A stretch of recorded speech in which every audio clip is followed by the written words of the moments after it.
All right, welcome back, everybody. Welcome, welcome, welcome. All right, so as y'all can see, we got some returning guests. This one's gonna be a really cool one because for all my Cerdadactylus folks out there, this is something you guys are really gonna want to hear. Buddies right here, Jake and Jeff, they went and did some herping in India. Got some good information, and we're gonna go ahead and try to get it all out of them. And after that, we'll see what happens. So, but besides that, Very how are you cool, guys very doing? cool. Yeah, we're doing well. Good. Yeah, we're doing really good. Thank you. Yeah. Good, Nice. good. How was the trip? Tell us about it. How was it? Well, we went for 2 weeks. The first week we went to Eastern Ghats, and the second week we went to Western Ghats. So we started at Bangalore and travelled southwards. Yeah, we're all round like through different places in Kerala, and then came back up towards Bangor to like the western side, like the Western Ghats. Mhm.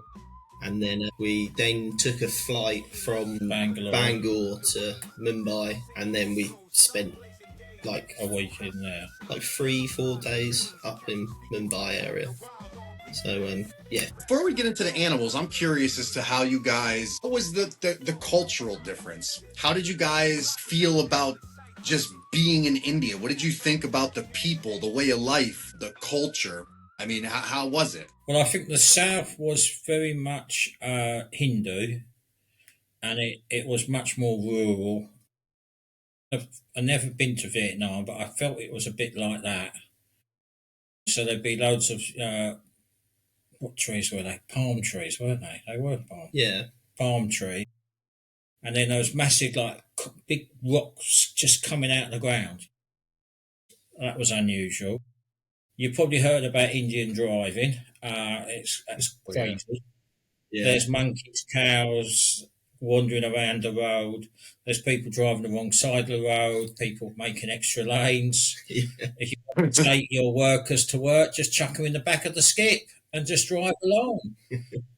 What you got to remember is when you drive like that it's push and shove, it's start stop, and actually they're not driving more than about 40, 50, and you like that. Even the main motorways have speed bumps on them. Yeah. But you see whole families on bikes, motorbikes. You see people carrying 2 wardrobes on a motorbike. What was really interesting that I found in India is there weren't so many sort of rules and regulations. We are a country of rules and regulations in the UK, and although I understand some of them probably stop you from getting killed, in India there's nothing like that. You can basically do what you want. That was unusual. For us, Liberating. it's quite liberating in that sense. Really? We found I get it. I get it. I get it. I get it. Yeah, it's especially I England definitely now. understand that.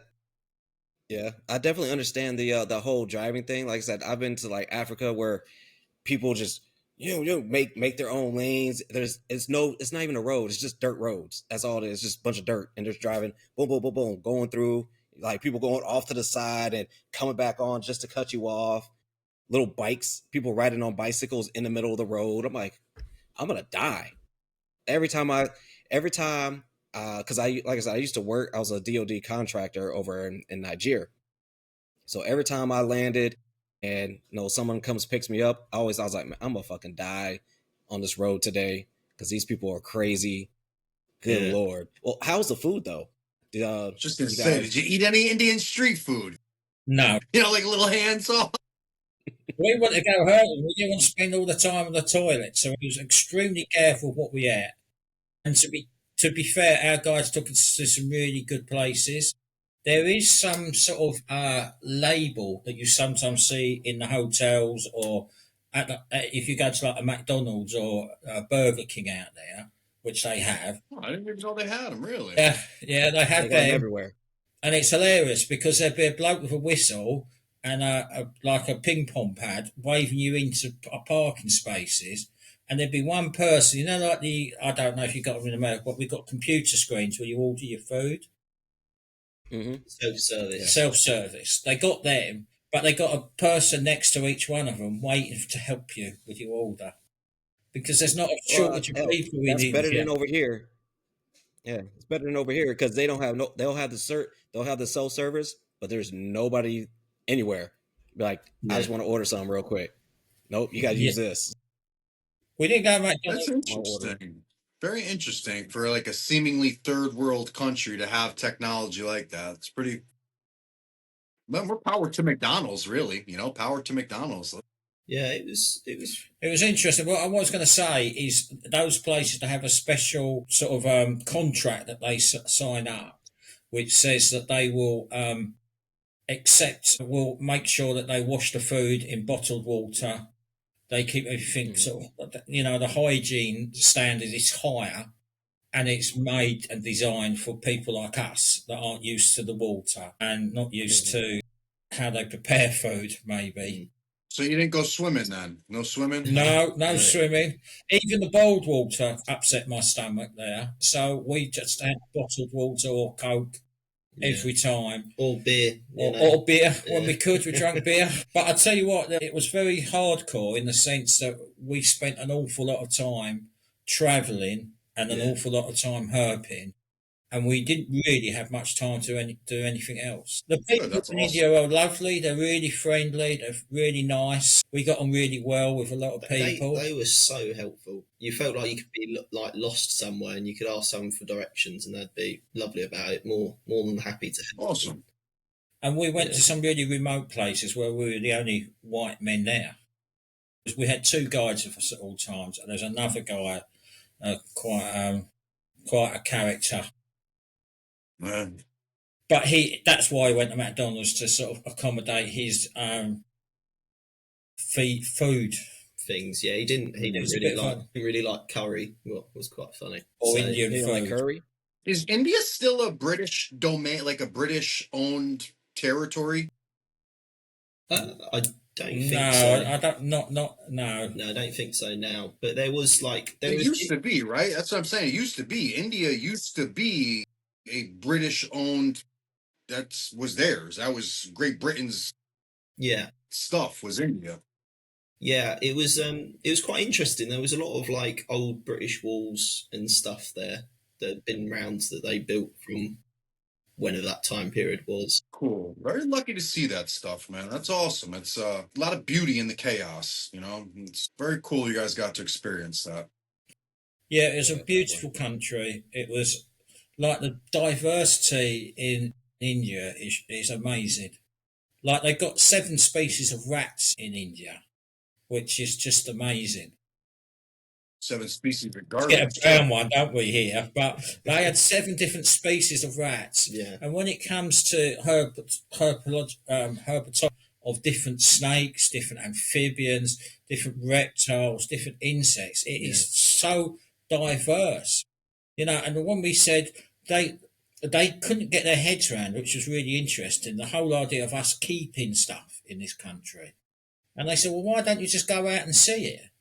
I said, "Because we got 3 types of snake, I think, Yeah, free snakes. 3 snakes and 3 lizards, and you'd be herping for at least an hour and a half before you saw anything." There's about 4 different types of newts, a couple of frogs, and a couple of toads. But out there's hundreds and hundreds of different species. Mm. So they were really shocked at the lack of diversity of reptiles and amphibians in this country. Of course, we're disappointed because we'd love to see more stuff out.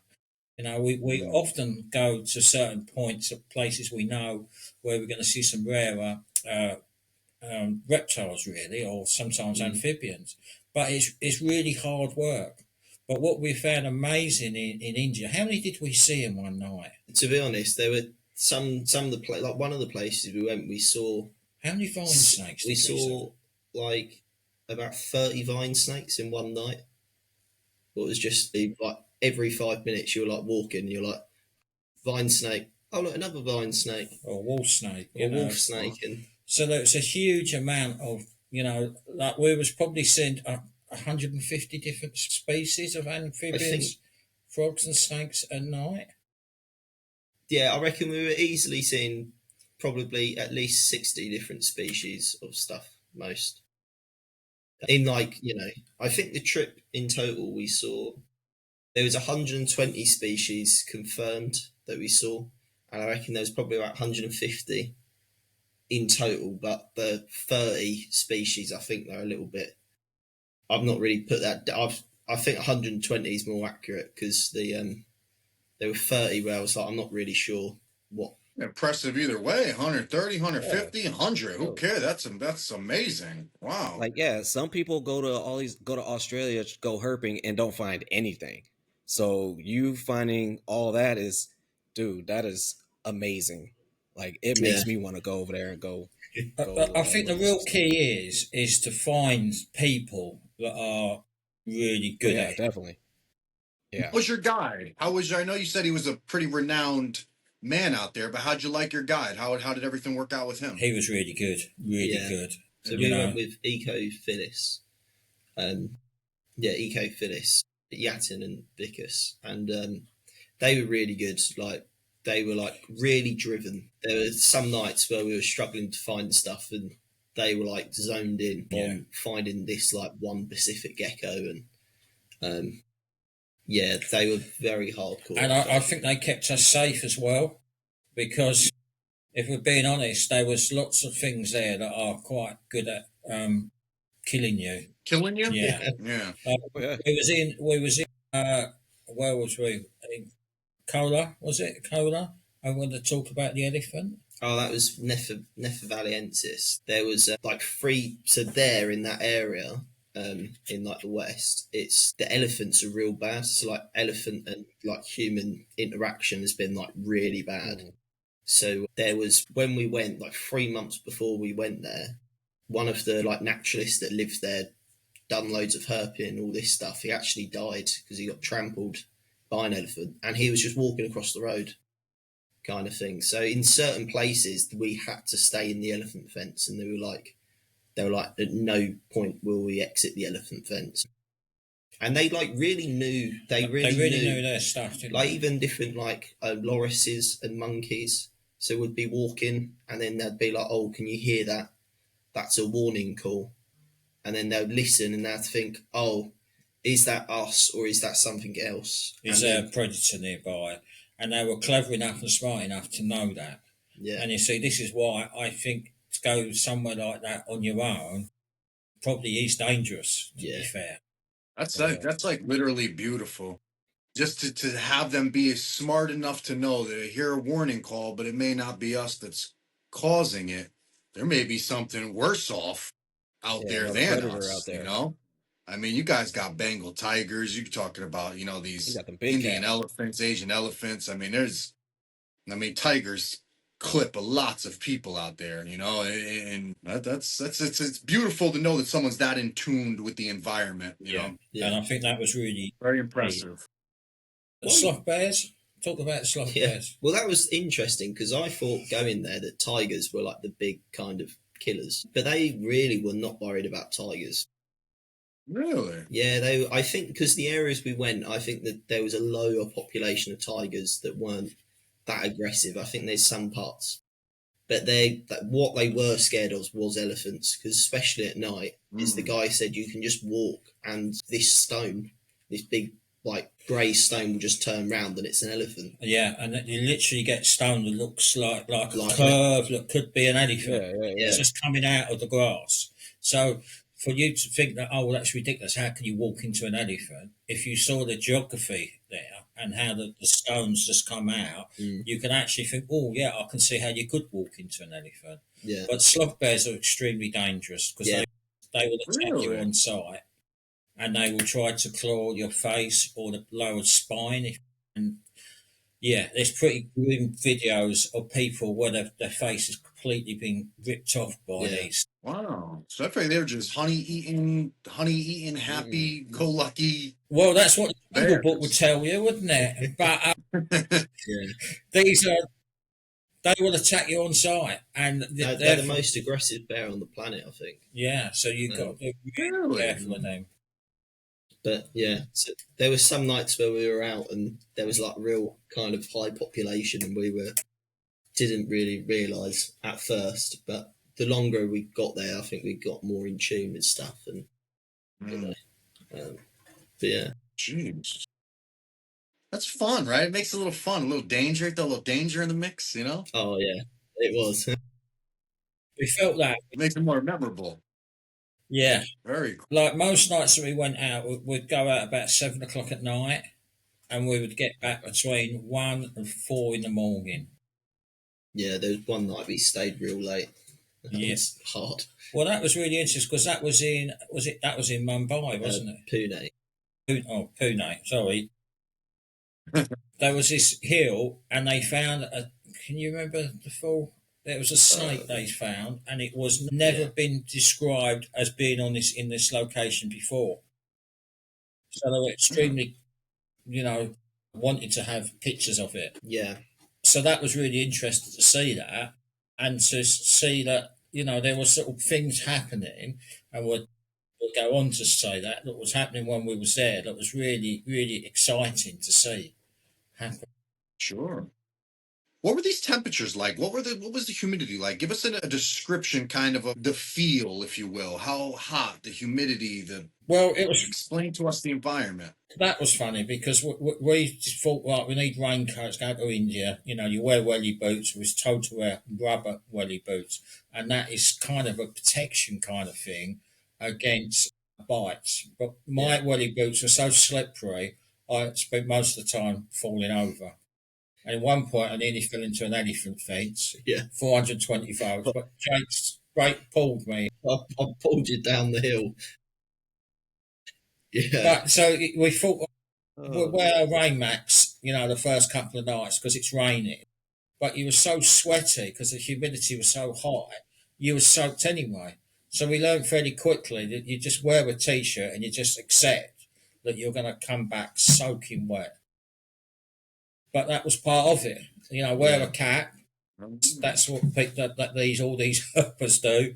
And just accept you're going to get wet. It's thunder and lightning many nights. We were supposed to be at the end of the rain season, but it seems to still be there for some of it. But that was just part of the course. In fact, in some ways, that was better because obviously amphibians come out when it's rainy.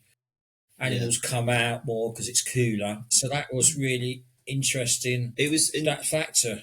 Yeah, and like during the day, it was like I would say when we was in like Kerala, it was hot, but it wasn't like unbearable hot. Like it was probably, I'd say, like 28, 30, maybe during the day because we were quite in some places we were quite high up in elevation. Mm-hmm. But like when we was in Mumbai, the like actual city of Mumbai was like pretty unbearable, like heat wise. Yeah. It was like you're breathing in like this like hot air, and there was kind of no breaks. So when you got into like aircon, you're like, oh, this is lovely. But you got to remember that most of the places we stayed were like mountainous places up higher. Yeah. And therefore, when it was higher, it was cooler, but there was more reptile diversity, especially with the snakes. That was really interesting how they were talking about the altitudes of where certain things were. So they were targeting the altitude areas for us as well. Yeah. But they were really smart. They really knew their beans. Yeah, and like the What do you temperatures. want to say about the target species? Yeah, before we do that, I was just going to say about the temperatures at night. Like, I'd say that I would say the coldest it got was probably 17 degrees, 18 degrees. Yeah. Maybe a little bit colder, That's but not bad it at all. felt, although it didn't seem that cold, it felt cold. Because I think because we were so used to the temperature being like this hot, humid kind of vibe. Did it rain at all at nighttime to help, like, to aid in that coldness? Bless you. Bless you. Gosh. It would rain for like around like 6 o'clock. It would rain for like a solid hour, like most nights. Sometimes it went on for 2 hours and whatever, but like you kind of had like breaks of like 3 to 2 hours of like no rain, and then you'd have like an hour of heavy rain or spit, or so it was very like it wasn't like in the UK when it rains here it could rain all day constantly. It wasn't like that. It kind of was split up in chunks. And when it stopped raining, it got really like it warmed up, especially during the day, like pretty quick, and the humidity really built up quick. Okay. But yeah, that was good. I know you're about to start talking about like your target species. What were like? So, what were you guys' target species when you guys decided to go to India? Yeah, so we targeted 6 species. So these were traditionally geckolia, but now they're obviously gone back to Coryodactylus. But talking to some of the naturalists there, they think they will go back to geckolia because they are so different to so much of the traditional Coryodactylus group, which is a massive group, which will be split It up in is. time because it covers almost anything from the Far East, up to Australia, Thailand, Burma, all that Far East, and India as well. So, Yeah. yeah, they will be split up in time. So, Yeah, so we went to look for the I'm going to butcher these Latin names there. Welcome to my world. The chip, what is it, Chiploensis? you're asking two dyslexics. I couldn't pronounce it. That one there, Yeah, shall we spell it to you? CHENGODUMALENS. Man, you just spitting out letters. That's not a word. Do they have a common name? I don't think these ones do actually. Actually, all right. Really? Do me a favor. Spell it one more time. I'm gonna look it up. Uh, Hey, there's too many people that can't speak Latin out here, man. Okay, We speak common let me names. say that again. CHENGO. Chimilis? Chingo de Yeah, that's it. Chingo du Melanesis, something like that. Yeah, Chingo. That sounds yeah, good. Chingo melensis. So they were one of the species: the Cryodactylus speciosus, the Rishi valiensis, the Suriki ones, and the Vardigel. So they're the 6. Yeah, and the Decanensis as well, Cryodactylus decanensis. So they're the 6 like Cryodactylus species in India. There's a few more. But the more common ones are going to be your Japelonius, Nebosia, and your Decantis. They're the 3 most common ones that we see in captivity in Europe. In Europe, yeah. But we focused on these kind of other Cryodactylus species because there's not much about them. And we also, as well, we also got to see some leopard geckos out there, the Fuchsius. Really? Yeah. And they were like the West Indian leopard geckos. Yeah. Okay. Yeah. Very cool. They were lovely. So they were really nice. Okay, so they're really not as arid as like your common leopard geckos from like the Middle East, right? Yeah. So where it was, they were on this hill in Pune, and there it was real.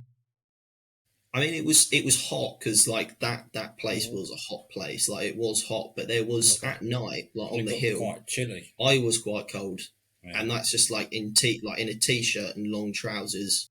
I was a little bit chilly. Like I thought I could that put was a probably jacket on. about 3 in the morning, mind you. But yeah. It was quite funny because on this hill they would burn the grass on the hill, and the locals, because of all the venomous snakes there. So it's like a viewpoint. And so it was a bit weird because we're at night kind of like walking up this hill that's just on fire. And then you just find this leopard gecko just running around. You're like, this is crazy. So they burn the grass for just so they got a place to sit. And we found out there was lots of Russell's vipers there, which are an extremely dangerous snake out there. Yeah, those are highly venomous. Well, they're highly venomous and they're highly unpredictable. And when they can turn on you and they will bite with such force the whole body leaves the ground. And they got these 2-inch fangs, and if you get bitten by one of them, hospitals are 3 to 4 hours away, and you'll probably be dead in an hour. How do they handle that out there? Did you guys get any insight into how they handle venomous snake bites? I mean, do they have people in villages with anti-venom? Are they just done? Do they go to like a medicine man? How do they handle these incidences out there? Did you get an inside look? Yeah, so we were info. Yeah, we were talking to this. He was like he done like snake rescues. So what he done is all this is like all unpaid stuff as well. Is he just does it and he will go. Someone will call him and say, "Oh, there's like a cobra in my house." So he'll go and rescue the snake and then go and release it. And they basically said that most of the snake bites or people that die through a snake bite, it's purely down to there not being enough anti-venom, because the anti-venom is only in public, like government hospitals. So if you're in a remote village and like on a tea plantation, you got bitten by a Russell's viper, they just go home and die. What's real kind of sad. And of course, when you think about it, this is the real shocking thing about these tea plantations, is when you're picking tree, you're picking leaves on a bush, so you can't see your feet. So they're going barefoot. They can't see where they're treading. If they tread on one of these venomous snakes, because they're poor and healthcare, you buy healthcare in India. Like there was signs saying you don't have to die of cancer. You can survive breast cancer. Come to our hospital and you'll be treated for breast cancer. So that that is a real issue in India. But of course, if you're a poor person, you just go home and die.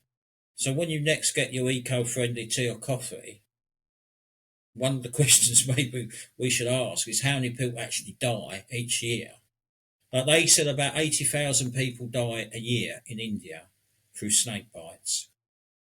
And of course, like the anti-venom, obviously, I don't know if you know or not, but even that's still fairly patchy. People, we heard a story of a guy getting especially if you bitten. don't have the correct stuff. Yeah, and him taking a month to recover, and his fingers sort of bent in an angle because of it. It gave him permanent like muscle damage Yeah. in his finger, so he can only do this basically. With his finger. Like he can't stretch his hand out like that. So there's real consequences of snake bites. 2 snake handlers a month die in India through being bitten by snakes. But you've got the feeling that in India, like there were substations with doors missing and no cover. And you sit there and think, well, I'm not stupid enough to stick my hands in there. But if you're probably 8 or 10, you might be stupid enough to stick your hands in there out of curiosity. So you get the feeling lots of people die in India for all sorts of... Yeah, there's a lot of makings for bad relations between humans and these snakes. I mean, even like you're saying, I'm so fixated on them burning the fields, and I'm like, damn, they're burning these snakes or killing these snakes, and it doesn't mean anything. But at the end of the day, it's their safety, right? They're not there as conservationists. They're trying to live, right? Like they have to live their lives. You may frequent the place for a short amount of time. There may be people like me at home in front of my computer screen that's admiring these animals, but they have to live. A dead snake to them means nothing. It means life, right? Like, so it's a very sad equation when you think about it, because they don't have the means to do better, to heal better, to prevent more. It's sad all the way around, and it ultimately ends with something dead, right? Whether it's a snake or whether it's a person, and it all stems from money, lack of finances that lead to either or. And it's I wonder how many people, like you said before, sitting at home ever think of this. How many think of the people that have died, the snakes that have died for our cheap labor, for cheap labor of massively used products. It's actually pretty sad. It's actually really, really sad. Like we saw evidence of that. We was going to a location and we was walking along, and there were people sort of doing like a garden or something in this house, and they were cutting it with a scythe. And we went further along the road, and there's a snake that's been beheaded, and it's probably them. They've probably seen the snake, and their reaction is just kill snakes, because like a wolf snake and a crate, as babies, they look really similar. And therefore it's a really dangerous situation you got there. So there's a lot of mistake with snakes, but I think that the sort of rule maybe for people out there, especially in a rural place, if you see a snake, kill it. Kill it. And that's sad, but in a way you can... I remember there was one place, like on one of the hills we was on, we was told we weren't allowed to touch the floor with our hands. Now when you're climbing up somewhere real steep, you put your hands out in front of you. They're like, don't do that in case you put your hand on a snake. and you're just like, that is how high in population some of these snakes were.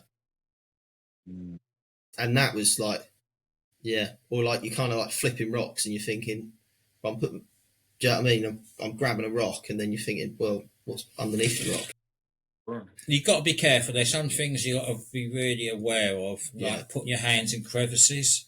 That's a no-no. Putting your hand round a branch because you don't know what's the other side of the branch is, if you can't see it. That was another thing. And so there's certain things you had to kind of learn pretty damn quick. Like have a stick to move vegetation rather than use your hands. Because I was going to ask, did you guys have any tools with you when you went? Well, we got a stick. Tools? That was about it. But I think I'll take some walking sticks as well. Maybe because I'm getting a bit older, I spent a lot of my time falling over. So I'm going to take a stick to help me, because a lot of this was high sort of mountainous areas and then rocky areas. So it wasn't, you was treading where no one had trod before kind of feeling. And of course you don't know what you was treading on. But you see, welly boots, we had walking boots as well, that they kind of protected us. And you've got to be really cautious. You've got to do what they tell you and be aware of things. Yeah. So back to those targeted species. Did you find them all? Did you want to find all your targeted species? No, we didn't see the Did you say all 5 of them? Yeah. Okay. We didn't see the varigel and the Sarahi ones. We didn't see them. Yeah. So that was purely just how the areas we were going to visit. We couldn't get there in time, so we kind of some places we stayed, in other places. Well, if you found them all, you wouldn't have an excuse to go back. Now you got a reason to go back. Exactly. But you see, we told them beforehand what species we wanted to get to see, and they found areas and targeted areas. You see, I guess the naturalist community is quite small, and therefore they talk, Like, this is a book that we bought. I'll show you this book because this is such a fantastic book. I don't know if you can see that. Wildlife in South India. Yeah, there you go. But this book is such an amazing book. It's written got so many pages. Oh, that's awesome. And it was a real great guide. And I guess if I was to say something, sort of recommendations for people going, get a good guide. Get the best guide you can. Yeah. And what's really interesting is in the back here, let me show you. They're the 2 authors. They're the 2 authors. Can you see that? Yep. Yeah. And we met one of them and had a conversation. Really? Yeah. That's awesome. We stayed at Waynard, which is like a naturalist place, like a wildlife retreat kind of place, for the first 2 days. And that was really good. And some of the other hotels and places we stayed have got more patches as the weeks go on. Yeah. That's the story for another day, maybe. But yeah, they were clever enough to target them. Do you want to talk about who we saw? Yeah, so when on day 3 we went to see the Chrydactylus. Oh, you said it earlier, Jason. Chembalosis. Oh, yeah, dude, that's a hard ass one to say. Oh man. We'll get the names for anybody watching. We'll get all the names down in the description for you guys. We'll get the real actual spelling and names. So just bear with us. I mean, we got a hard time speaking English around these parts, And we got you. Speaking Latin, rather. Yeah. We'll get them in the description for you. Tell the story about Yeah, so the reason that gecko is named that is it's found on this like mountain. And we met a naturalist called Umesh Pakamenshis. And he's Pakiani, Umesh Pakiani. And he's the naturalist who basically classified this species. So in India, he's part of the board that any of like the Cacolia Chrydactylus species, he's part of that who writes and puts research in and all this kind of stuff. And he classified this gecko to this mountain basically because the government wanted to mine this mountain. What meant like a few villages would have completely gone. So there'd been open cast mining that just decimates everything.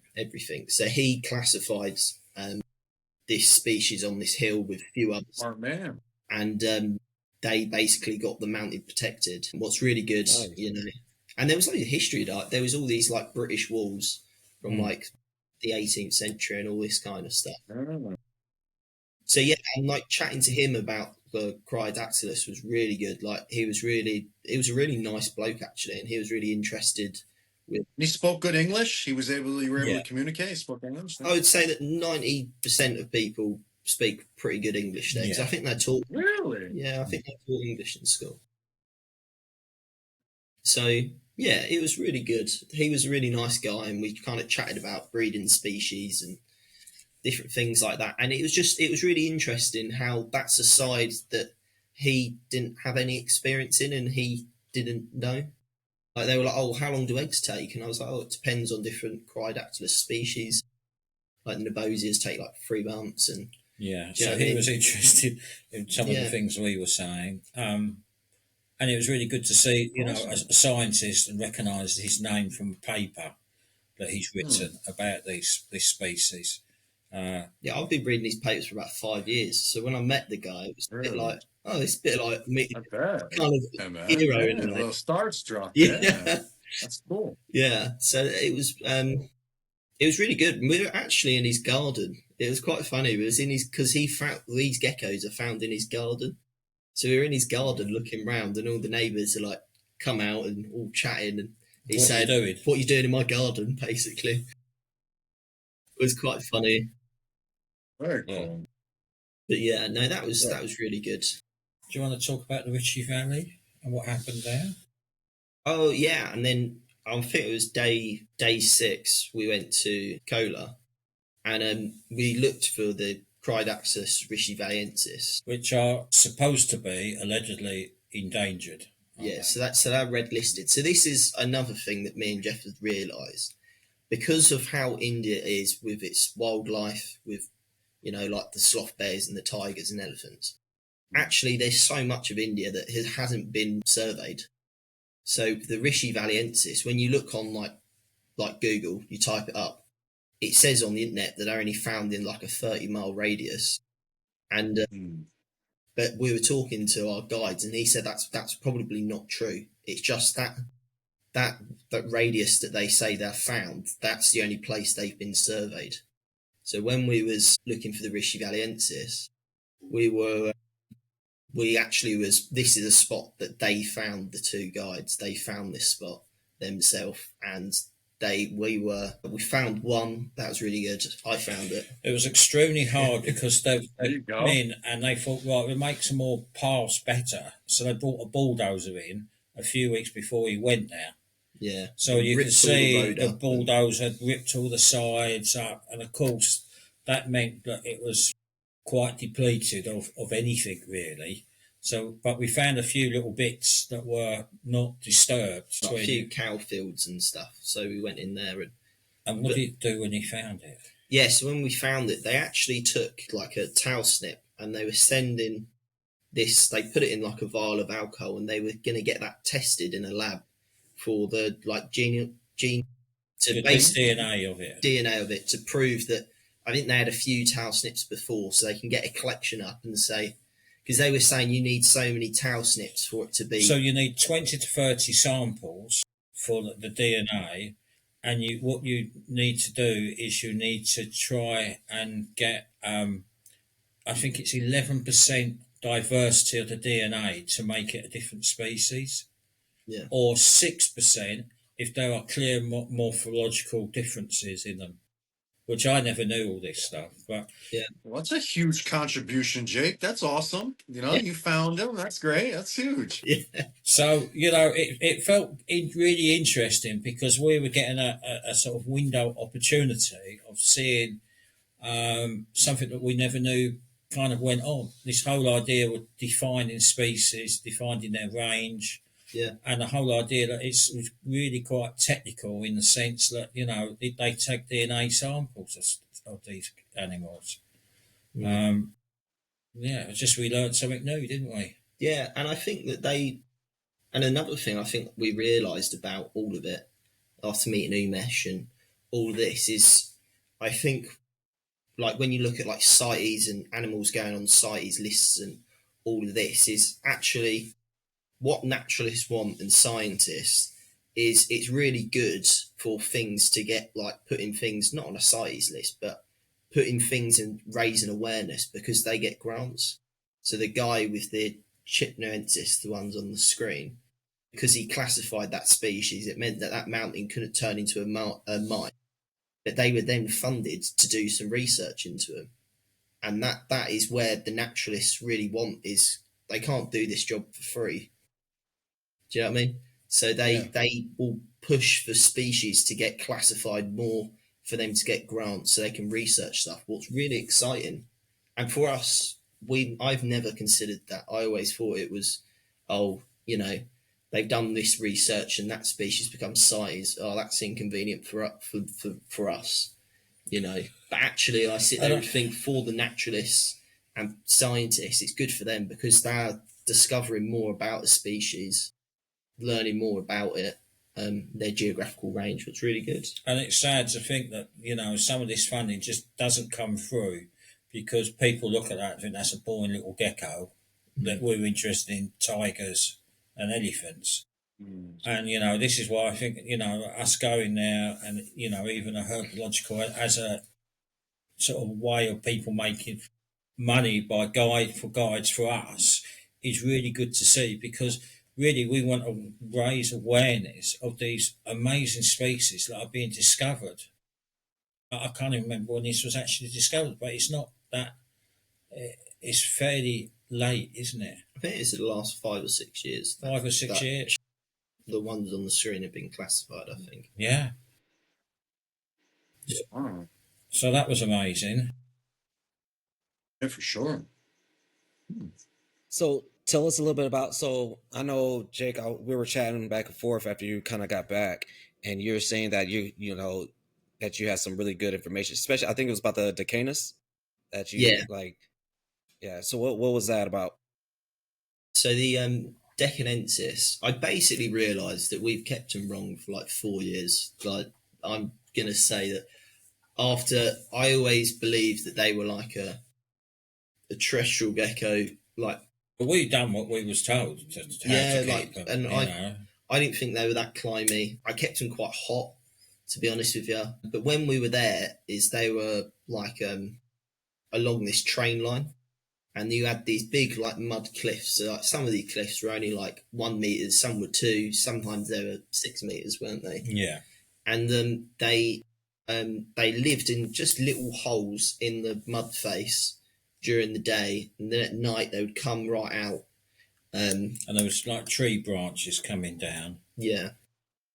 Yeah. And so they would come. They were like vines coming out the cliff face, and they would come out, climb down the mud face, all down the tree vines. And a few of the other spots we went to, we actually found them like about half a meter, like just climbing up a tree. So it was the roots of the tree kind of coming down, where obviously the bank had been kind of washed away a little bit. Eroded, erosion, yeah. But like with them is like, I was talking to one of the guys, and I said to him, like, do you think, like during the day, I said, do you think that in that mud face it's the same temperature as outside? And he said, oh, it's probably a couple of degrees colder, you know, if it's, because we don't know how deep these little burrows were, but when you shined your torch in, they just disappeared into the abyss. So it really made me think that, because at night on this hill it was like pretty cold, wasn't it? It was like 17 degrees, but I reckon in that cliff face it gets quite cold at night, because obviously if you're like 2 meters in a burrow it's going to get colder, isn't it, like below ground. So I think with them is I realised that they need it cooler than what we've been keeping them, because I pushed them up to about 35 degrees at one point during the summer. Ooh. Where like now I sit there and think I was told not to keep them that hot out, weren't we? It's like 70 something, right? Yeah, but you've got to try different things, haven't you? To see. They're a tough little gecko. So basically now we keep them in a glass tank in your room. Yeah, so I've changed how we've done it. So it's a cube. So I put them in like an arboreal tank. Yeah, it's more of a boreal than a cube. Oh, okay. Nice. Yeah, and I've put like Have you? sorry, I would say Jason. so. Have you started noticing any of those different behaviors coming through since you set them up in an arboreal tank?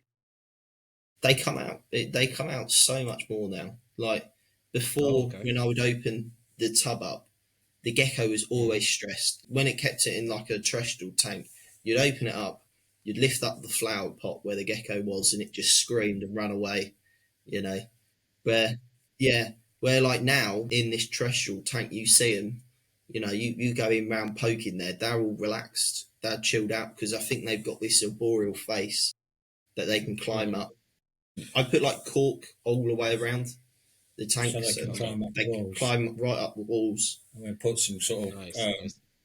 what have we got? Sort of branches to sort of simulate the tree roots coming Okay. down. Isn't that the difference that's made? And they don't seem Awesome. like they don't Yeah. scream as much. Before they used to scream all the time, and I was like, oh, you know, It's because where you like want that now, exercise, man. You're not giving them that the exercise. So like something for yeah, man. yeah, I think they feel a lot safer. That's the impression I get with them. Sure. So yeah, that was really good. Yeah, and also we saw a form out there that we got a picture. Maybe we'll have to send a picture, maybe or something, of them with a lighter form on its back. So if you look at those pictures of the decantis, I think it's on my they're, Instagram. they're, they're Actually. very much a dark brown, but some of them had a light brown on them. To such a point, I thought, oh, that must just be a bit of dirt because it looked the same colour as dirt. So I tried washing it off, and to my surprise, it wouldn't wash off. So there is a slightly different. There's a variance in their brown colour that we saw, but we've Yeah. never seen that in captivity or any animals that you see pictures of on Google of these different colours in them. Yeah, and when I was talking to Damir, one of our guides, he was saying that lighter brown one is only found higher up than yeah, it's only found at a certain altitude. Where if you go Okay, down, so they're it's a all like locality thing. yeah, You maybe, think and it like could be a locality? it could Okay. be, but on this hill, as they were saying, and that was like probably like 1,500 meters. Yeah, This was, but like if you went right to the bottom where you're probably like 300-400 meters, you had the dark browns, like the ones we would traditionally see in Mhm. the hobby. Where if you went right Mhm. to the top, you're getting this more lighter kind of brown gecko. It's still the same pattern. It's just Okay, with yeah, yeah. the Deccanensis, they have that like dark brown body. Will be like a light, kind of like a milk chocolate brown. yeah, Okay. Um, yeah. and the That's a good yellow, colour to describe it. yeah, and the yellow on them were really yellow, Yeah, like really compared to the normal ones we'd get in the hobby. So that was really interesting to possibly see. another form, or I don't know, but that's what we saw. Yeah, And we're not scientists, so we can't prove a form. But what we do know is what we saw was very different to what we see in captivity. Hmm. yeah, and it was interesting talking to this guy Damien because he was saying that them ones are only found at this top bit, and I said, "Oh, maybe Interesting. it's a different form or something," and he was like, "Oh, I didn't think of that." Sure, sure. So Could just be a slightly genetic, difference in that colony at the higher altitude. There's few things that would have me curious. That's interesting though. Yeah. Well, And I think so for that's the the at thing. the top is the sun. Are they getting more sun on the top of there than the bottom? So that could be something right there as well.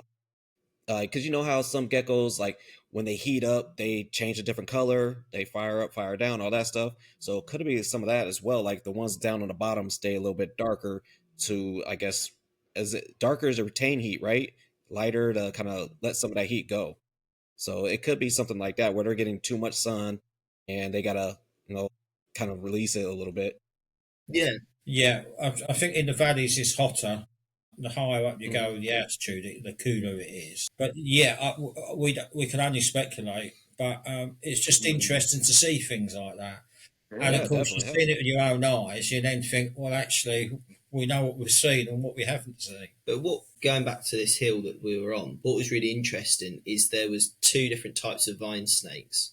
So you had I'm not good with snake names, but there was one that was like a normal vine snake with like a short nose, and then you had like the longer nose ones were found lower, and there was only like 500 meters in difference between it, and like if we were at the bottom of this like mountain, they were like, oh, it's this type of snake.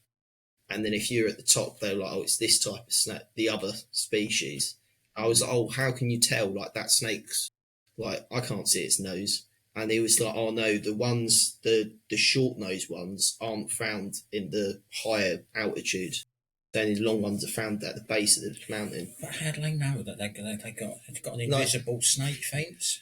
Yeah, like, that's what I find really interesting is they were sat, and I said, like, do they not cross over? And they were like, no. Like, these species don't cross over each other. It was fascinating, really, how nature is. Did you guys bring camera gear with you? Did you bring anything special for camera wise? Yeah, I bought a camera just for India, actually. A good one. Yeah, Sony Xperia. Yeah, so that was really good. Yeah, it was good. Done its job. I mean, I'm no photographer by any means, but I some of them pretty good. So yeah, nice, good for you. I think what's really interesting is the guys we were with. What they said is the majority of guides tours they do, people want to just take pictures of them. Yeah. So it's like I don't know, a bit like a collection book. You know, you had a collection book of your sports figures. You know, your footballers in a sports thing when you was kids. Mm-hmm. It's almost like they want to get all the species and pictures of everything, and they would almost have. And if you go on a posh guide, they would have people that come, and some people just sit in the car, and they would bring them in these different things and stick them through the window on a stick, and they won't leave the car. They would just take pictures of stuff from the thing. Obviously, I guess it's not venomous stuff, but you know, that's what they do. So I think they were really encouraged and pleased to see people that wanted to get in the mud, in the rain, because that's what we did a lot, to see sort of stuff. And we weren't just interested in taking the photo of it. It was like, oh, you're interested in the habitat, the temperature. Yeah. So that was. Did you guys bring like temp guns, humidity guns, or anything to kind of see where everything was at? We wanted to. We forgot.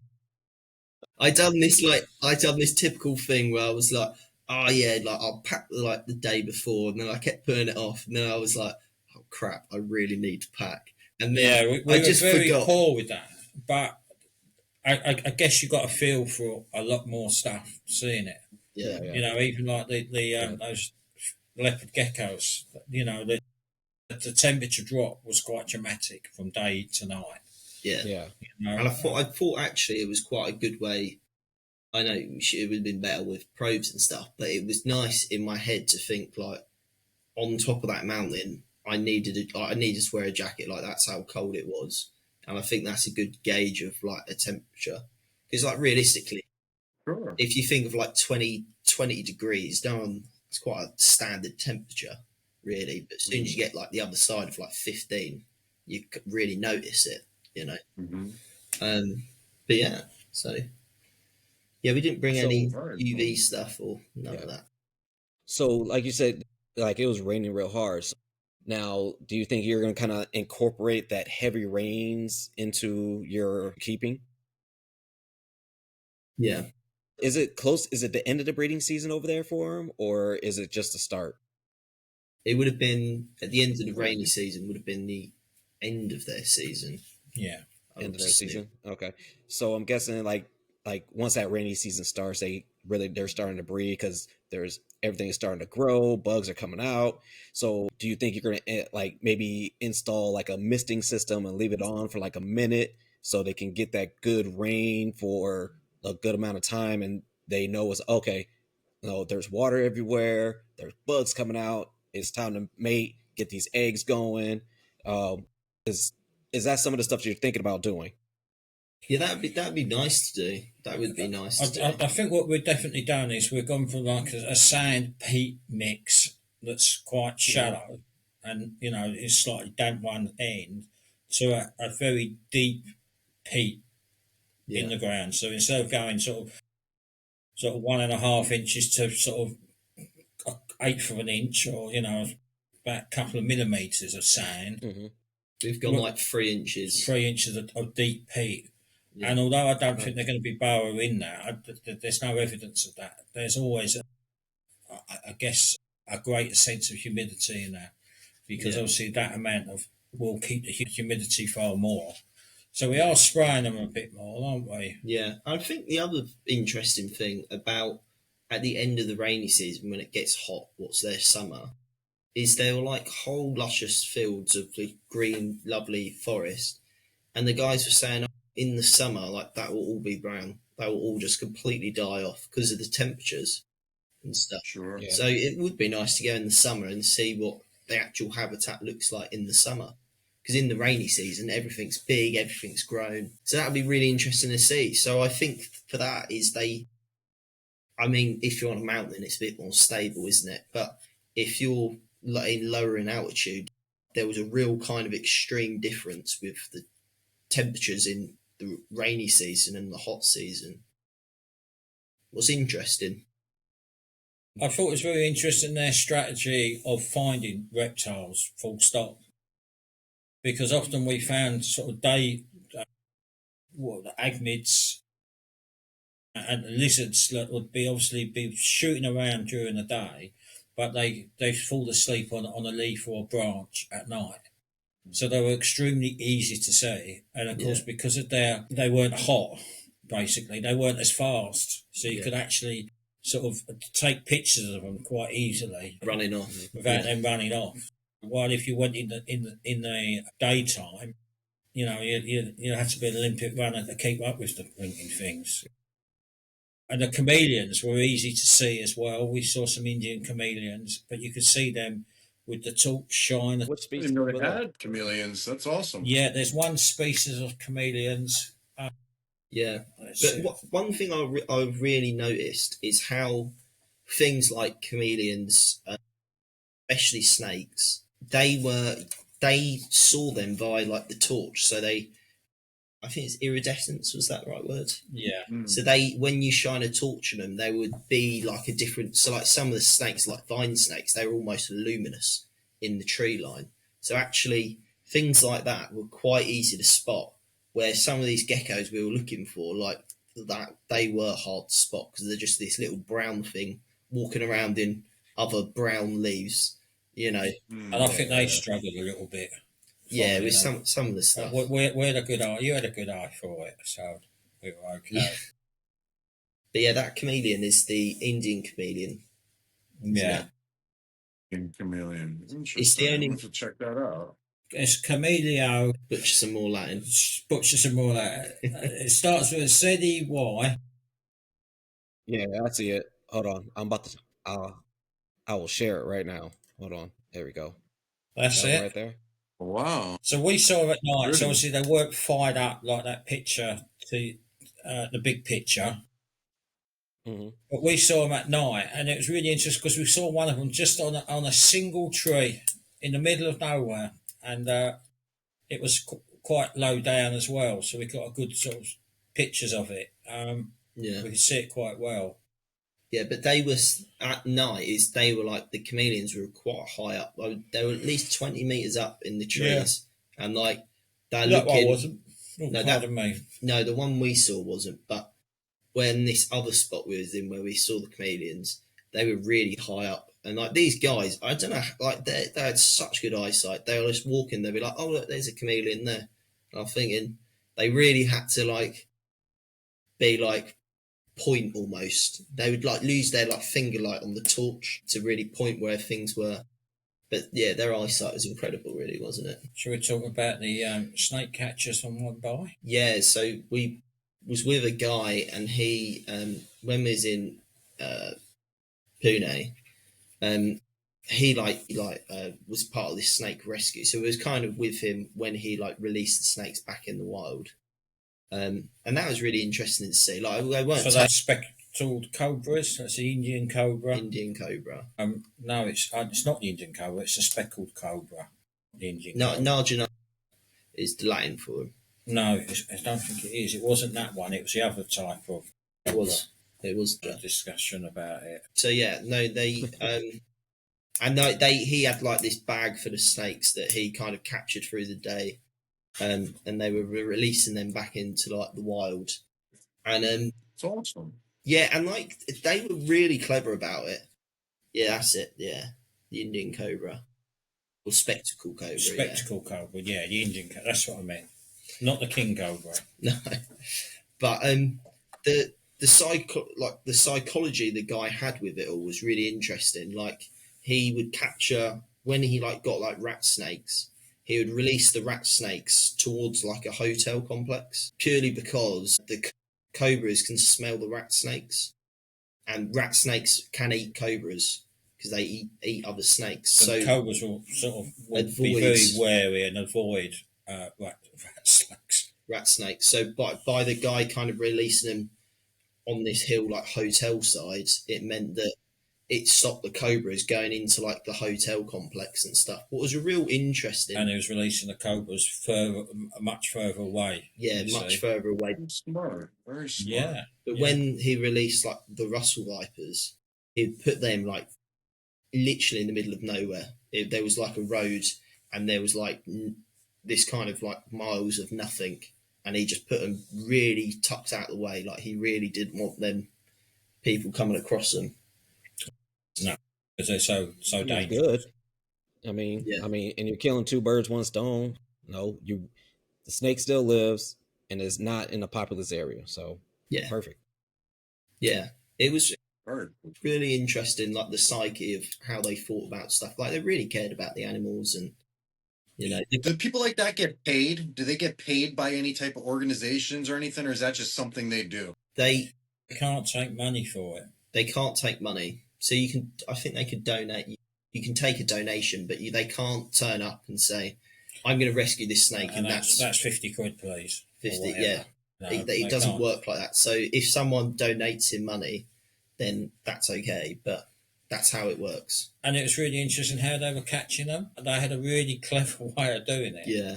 So what they'd use is a pipe, just a plastic drain pipe about that big, about that long, and then they get a bag and they make the bag so that it can't over the pipe, and they would get the snake to go into the bag through the pipe. So they can't turn around in the pipe. They can't turn back on you. I've seen it online. I've seen how they do it. It's pretty cool. It wants to escape, doesn't it? It wants to go in somewhere dark. What's better than a dark hole to go in? Well, they'd use like Coke bottles, like like a cola. Yeah. They would just if it was if it was a small snake, it just went in, screw the lid on, and that's safe. You know, you've not even touched the snake. You're not they got a little hole in the side, but that's it. Yeah. There's no free handling stuff and all that silly stuff, because in their mind it is so like. But they were saying like in the summer months when it's really hot, they rescue 60 snakes a week in some of the busy cities, and that is a lot. And there's lots of them, but obviously, there must be people that want to look brave and like the bravado. But I've got to say, the people we saw are really clever, really smart, really knew their stuff, knew the psychology of the snakes. It wasn't like that, not the people we saw. Yeah, they were really good. Even with the cobra, is when he went to release the snake, and he was like, "Oh, do you want a photo?" I was like, "Yeah."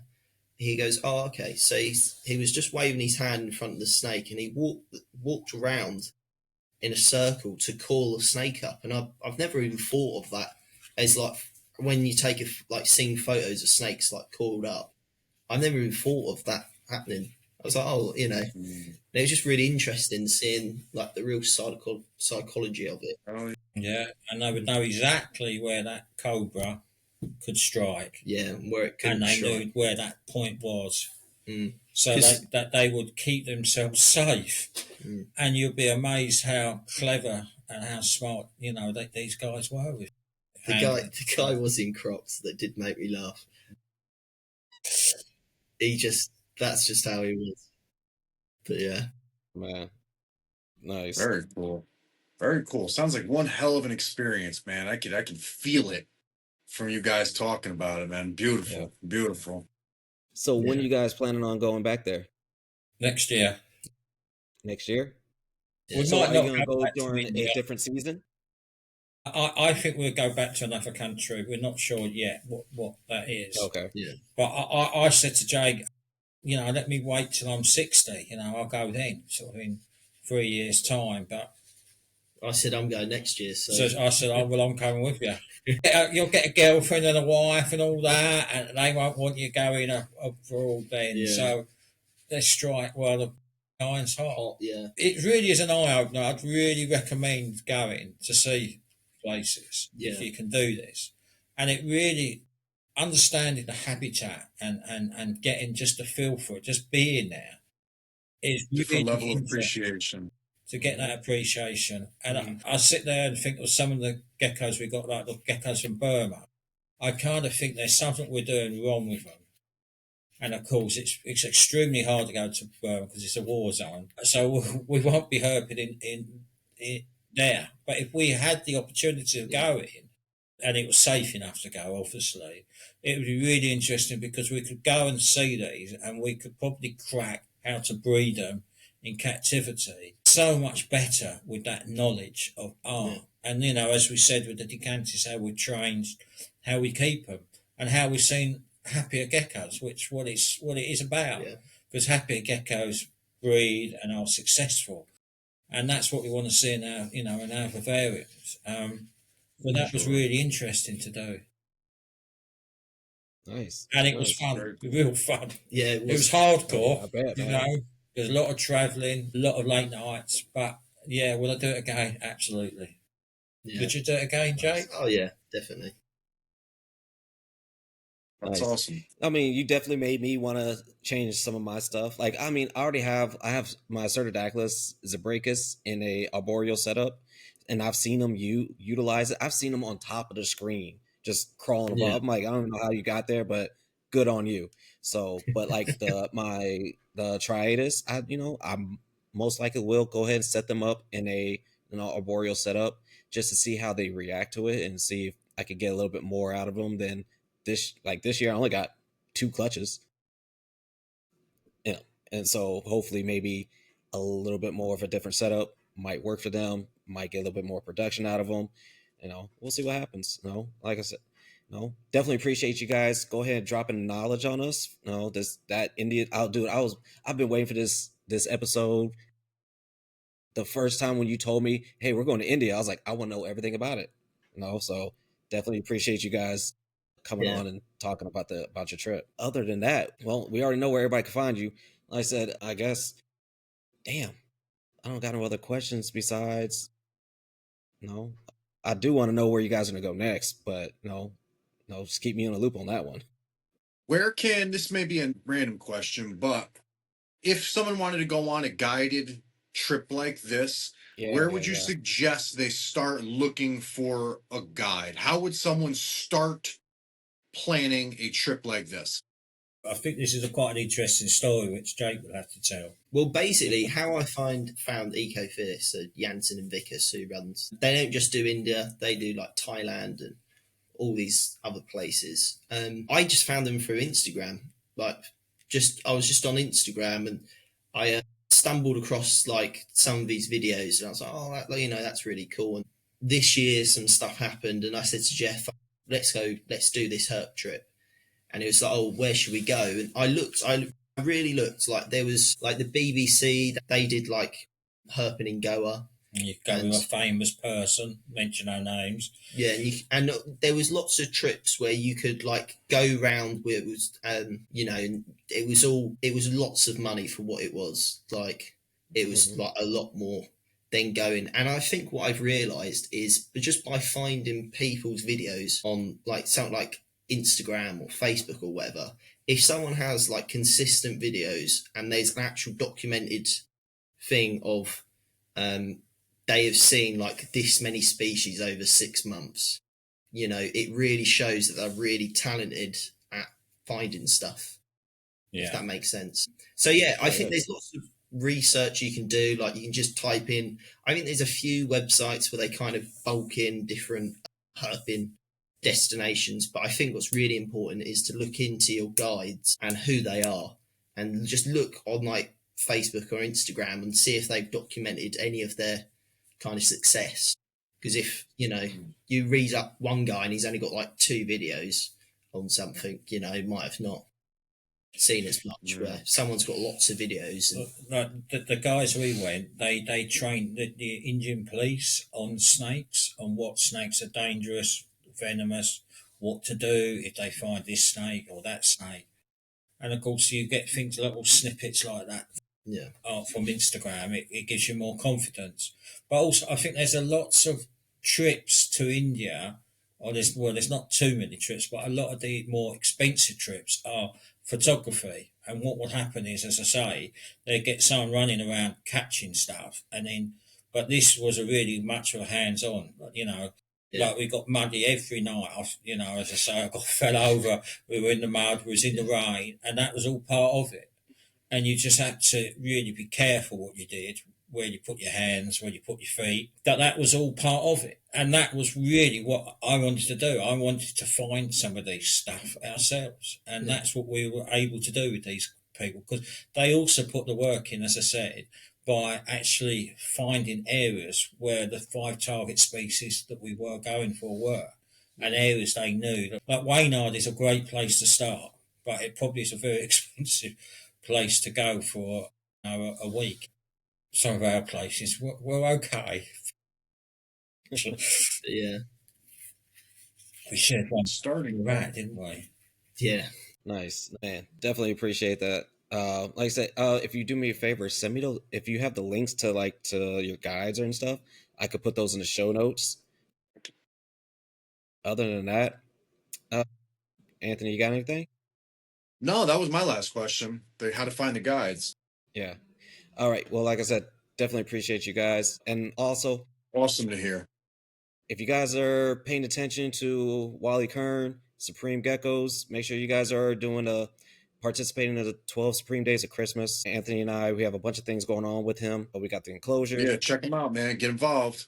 Yes, enclosures. Good. Yeah, I'm giving out knowledge. I'm giving books out. So what else are we giving out? I mean, I think it's mostly enclosures. Monster box enclosures. We're giving out 8 of them. We tried to give out 1 a day for the whole event, but I guess last year people requested to have a bigger variety of gifts, so we got capped at 8. We're giving away 4 PVC enclosures and 4 acrylic enclosures. Yep, and then make sure you check out Monster Box on IG. I believe we're doing a giveaway on that as well. So make sure you check that out. Yep, there's a giveaway on Monster Box IG page. We got a giveaway that ends December 1st, so hurry up and get in there, man. You know, December 1st is the cutoff. There you go. Okay. Other than that, Jake, you should have a friend there, Anthony, with you. Yeah, it's my kid. It's my son. Man, like I said, it was a pleasure having you guys on. You say hello? You do hello? I always look forward when you guys come on. Hello? I know. Daddy knows. Puppy knows. Don't find many reptiles when he's around. Go herping with him. He's the only herp I find. Right? I know. All right. Other than that, everybody, have a great morning, night, afternoon, whenever you guys listen to this, and we'll catch you on the next one. Peace. Peace, guys. Thanks, guys. Cheers.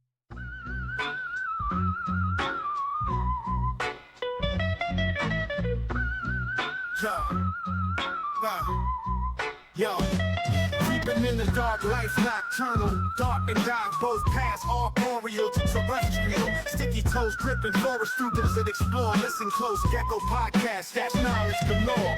Reptile talk, host Anthony and Jason. Trade secrets flow, no time wasted. From tropics to town, it's sight raining. With every chat, reptile game changing.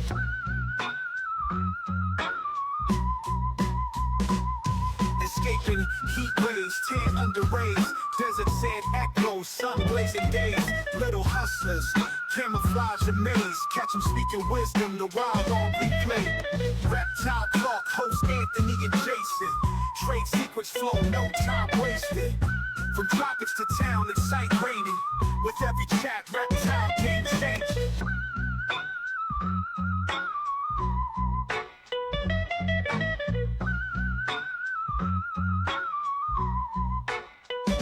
Sculling through the leaves, shadows unseen. Master of the skies, chameleon dream. Listen, tails flip, script getting clean.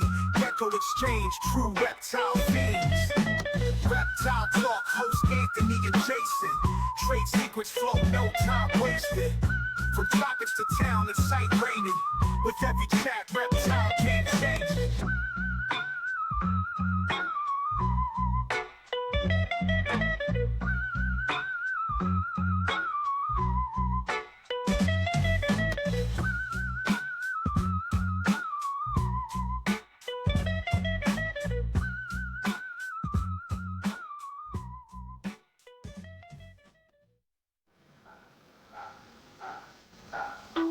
Scuttling through the leaves, shadows unseen. Master of disguise.